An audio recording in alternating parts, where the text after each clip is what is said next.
Muchas gracias, doctora. A continuación vamos con el doctor Alexandre Olivares. El doctor es cardiólogo ecocardiografista, egresado del Instituto Nacional de Cardiología Ignacio Chávez de México y de la Universidad Autónoma de México. Nos va a presentar el tema utilidad de la ecocardiografía para detectar anormalidades cardíacas en COVID-19.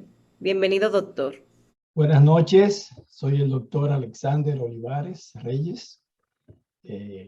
Quiero dar las gracias a todos los presentes conectados, a los organizadores de este evento, de este magno evento, a la doctora Rosa Noemí Cueto, que es la presidenta encargada y la presidenta de CEIDOCA, por su invitación. También darle las gracias a la doctora de Orbe y al doctor Melo, que son los moderadores de esta sesión de esta noche. Gracias. Vamos a presentar estas felicitaciones a la Sociedad Dominicana de Cardiología y a los cardiólogos por sus fechas de su día, el 16 de abril pasado, y la conmemoración de todos estos eventos que se están realizando en el país. A mí me toca hablar sobre la utilidad de la ecocardiografía para detectar anormalidades cardíacas en el paciente con COVID. Para ello, revisamos la literatura y encontramos una serie de artículos muy interesantes que vamos a sumarizar aquí el día de hoy. Varios artículos sobre COVID y utilizando la ecocardiografía y las enfermedades cardiovasculares. Hay estudios desde Luján, obviamente en China, así como en Europa, en Italia, en Irak, en Irán, perdón. Hay un multicéntrico, varios estudios aquí en Estados Unidos, etc. En este primer estudio, publicado en el Journal Internacional de Cardiología e Imágenes, utilizaron 86 pacientes o analizaron 86 pacientes, 52 hombres y 34 mujeres, con una edad promedio de 58.8 años. Para el estudio, 71 pacientes, 91% eran pacientes con COVID severo.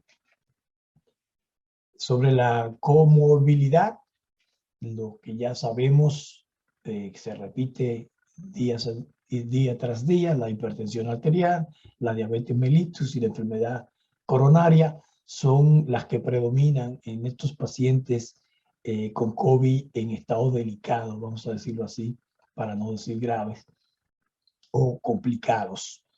El 42% eran hipertensos, el 34% diabético y el 17.4% con enfermedades coronarias, incluyendo los infartos agudos del miocardio. Dentro de los datos que se analizaron, encontramos que la fracción de eyección, 48% la media, de moderado a severo en el 17.4%. La disfunción diastólica del ventrículo izquierdo en 56 pacientes, esto representó el 66%. En el ventrículo derecho, el 18.6%. La presión arterial pulmonar sistólica se encontró en 28%. Y derrame pericárdico en 5 enfermos. En este otro estudio que se publicó en Circulation, podemos ver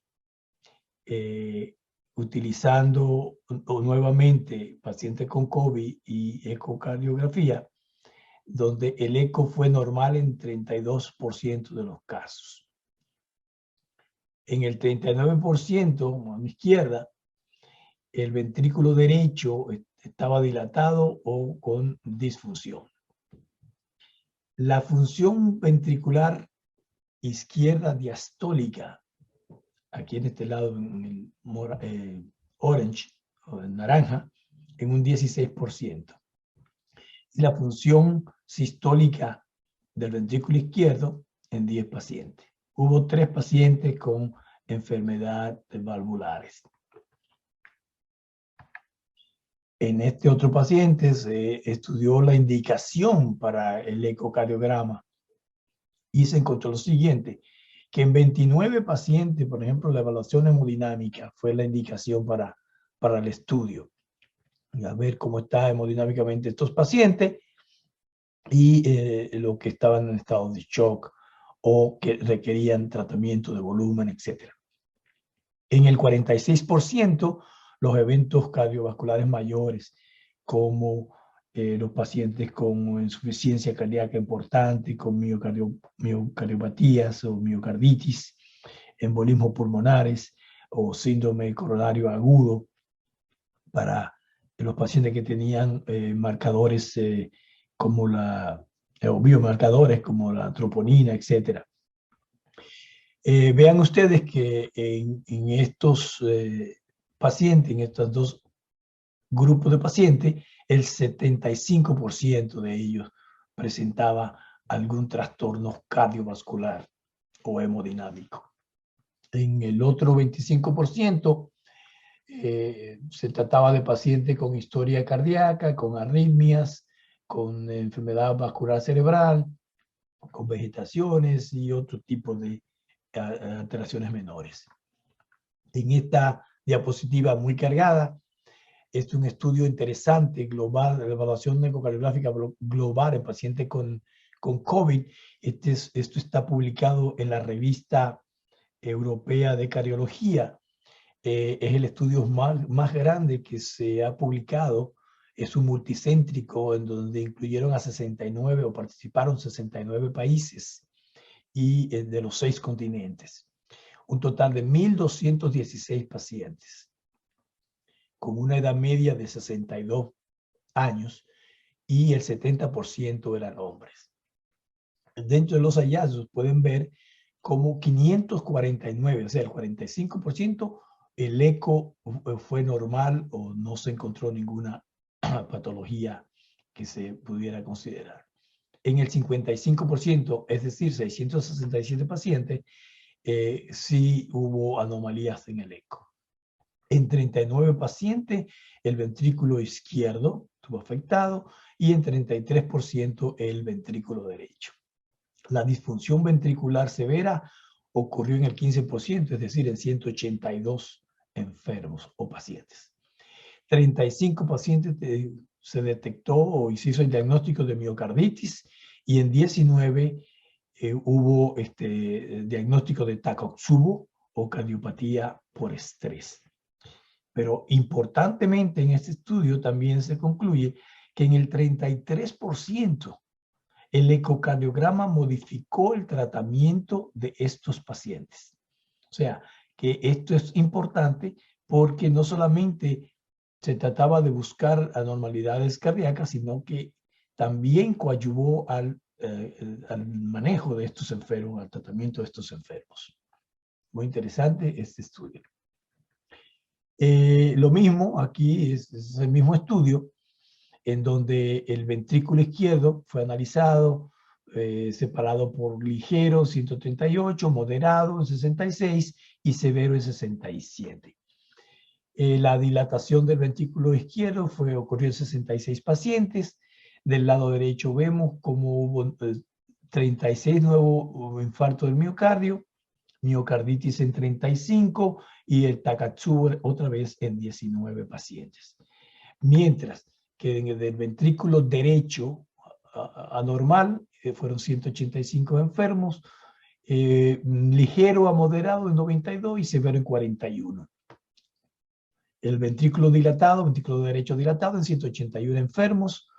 La compresión o la desviación del septum interventricular hacia la izquierda, o sea, el ventrículo izquierdo, el D-shape que le llaman, en 46 pacientes. mientras que en 99 se encontró la presión arterial pulmonar elevada. Cuando se analizaron ambos ventrículos, fue un total de 174 enfermos, vemos como del lado izquierdo es el ventrículo izquierdo, el ligero en 65, moderado en 54 y 55 en paciente severo. Mientras que en el azul, del lado derecho, el ventrículo derecho, 144 pacientes con ligero a moderado y 36 pacientes con severa disfunción del ventrículo derecho. En este otro estudio, muy interesante, está publicado en JAMA Cardiology.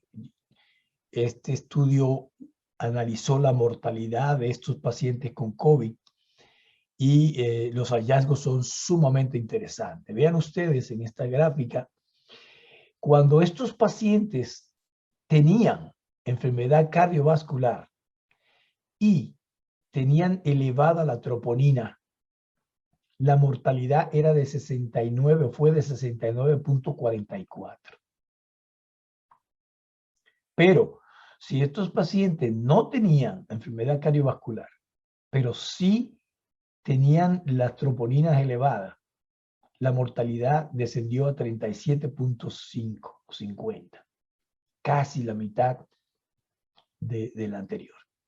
Y más interesante aún, cuando estos pacientes con enfermedad cardiovascular no tenían o estaban normales las troponinas, la mortalidad fue solamente del 33.33, perdón, 13.33%. Una diferencia muy importante.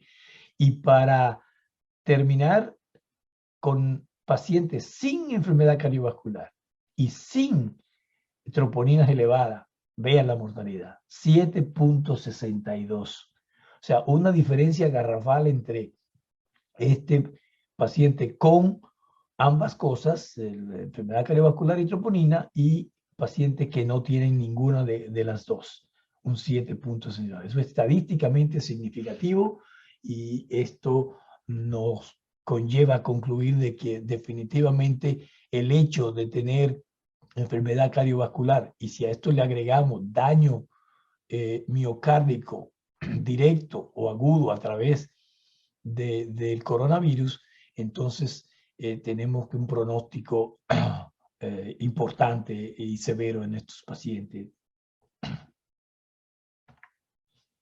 Y esto demuestra también que el sistema cardiovascular está altamente en riesgo en los pacientes con enfermedad COVID-19. Este es un artículo recientemente publicado donde se empieza a observar estos hallazgos. Dentro de los estudios ecocardiográficos que se utilizan para el diagnóstico de enfermedades cardiovasculares, vean en este estudio de biventricular, para ver la función biventricular de estos pacientes, utilizando el Specking Tracking, o no sé cómo decirlo en español, pero el tracking longitudinal. Vean ustedes del lado izquierdo una cosa que se llama bull's eyes, o ojo de buey, ojo de toro, en donde son controles. Vean que realmente no hay alteraciones en ninguno de los dos, ni el ventrículo izquierdo arriba y el ventrículo derecho abajo.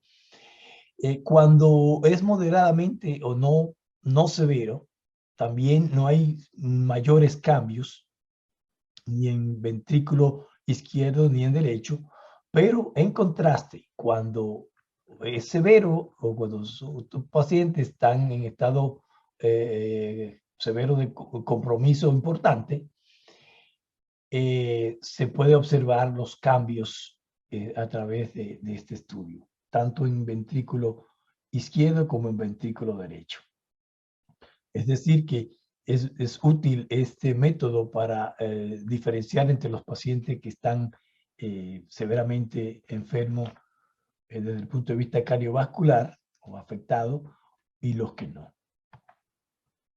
En este otro estudio, donde se utilizó la ecocardiografía para demostrar su utilidad en pacientes con COVID y con enfermedades cardiovasculares, esto salió en ecocardiografía de la Sociedad Americana de Ecocardiografía, donde ellos hacen la hipótesis de la forma en que el COVID actúa sobre el corazón, produciendo daño miocárdico o daño de función ventricular. Con utilización de la microcirculación, o sea, afección de microcirculación, y con embolismos pulmonares. Esto va a afectar con la tormenta de citoquinas, va a afectar la función ventricular.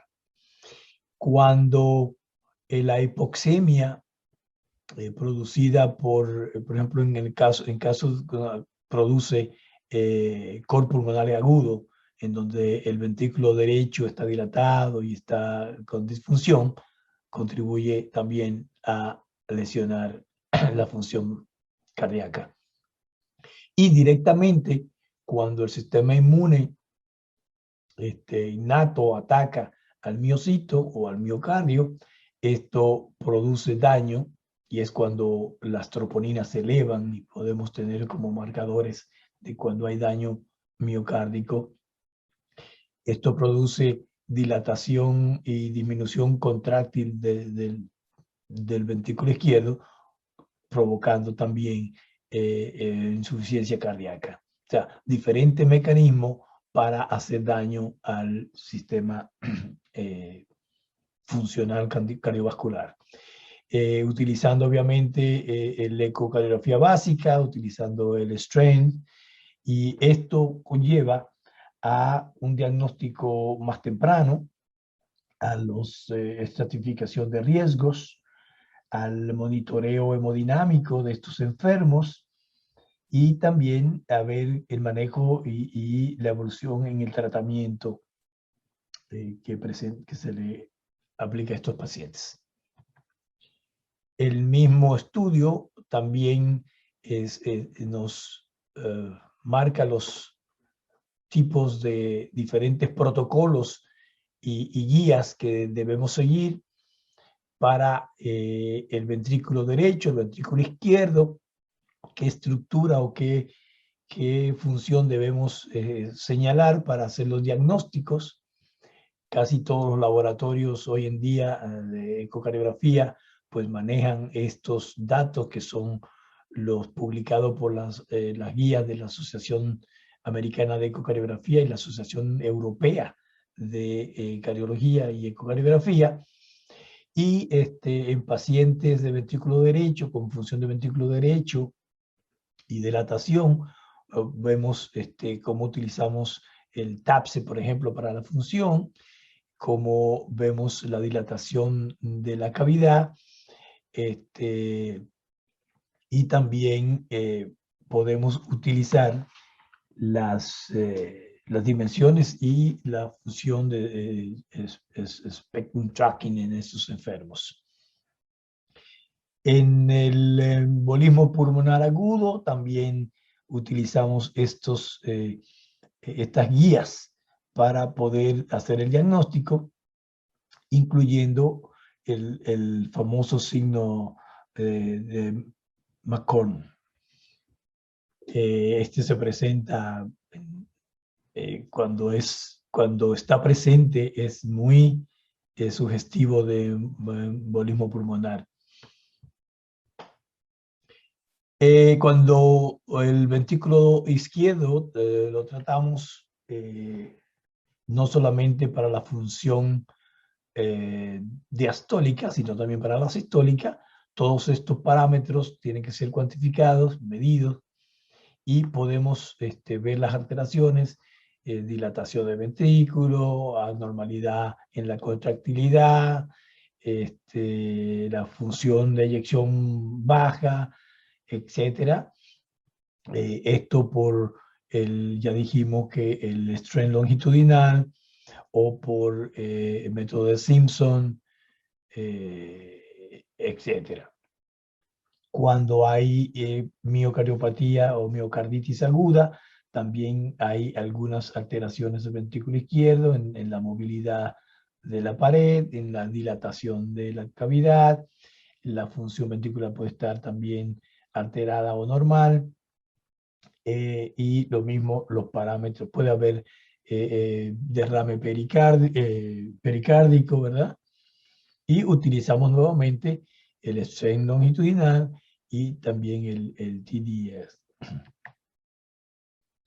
En estos pacientes con COVID-19 se han evidenciado complicaciones tales como el daño miocárdico agudo, la miocarditis aguda, la cardiopatía tipo Takotsubo, las arritmias cardíacas, la insuficiencia cardíaca, la disfunción y dilatación del ventrículo derecho, sobre todo en estos pacientes con COVID, el estado de choque, paros cardíacos, el tromboembolismo pulmonar, que también es frecuente, la pericarditis, incluyendo el tamponamiento cardíaco y el derrame pericárdico. O sea, toda una gama de patologías cardiovasculares están presentes en estos enfermos con COVID, dependiendo de su estado de gravedad. Hemos mostrado aquí cómo nuevamente medimos las funciones ventriculares y las dimensiones, los volúmenes de cavidades, el Simpson para la fracción de eyección. Ya la doctora Nilda Espinosa Valeta nos hizo una descripción de todos los pasos y las guías para el ventrículo derecho. Ya no hay excusa de que es el ventrículo olvidado, puesto que ya casi en todos los laboratorios se usa todos estos parámetros para cuantificar la función del ventrículo derecho y sus dimensiones. Como están aquí ya, bueno, pues no tenemos que describirla porque ya la doctora lo hizo de una forma magistral. Entonces, en conclusión, podemos decir, en conclusión, de que el individuo con COVID-19 y antecedentes de enfermedad cardiovascular, su cuadro clínico es más severo y están en mayor riesgo de muerte. Y que la ecocardiografía está considerada como la primera opción diagnóstica para la evaluación de las estructuras y función cardíaca, debido a su fácil disponibilidad y al costo-efectividad. Aquí a alguien se le ocurrió combinar la corona con el bocavirus y de ahí se supone que es que vino el coronavirus. Gracias por su atención.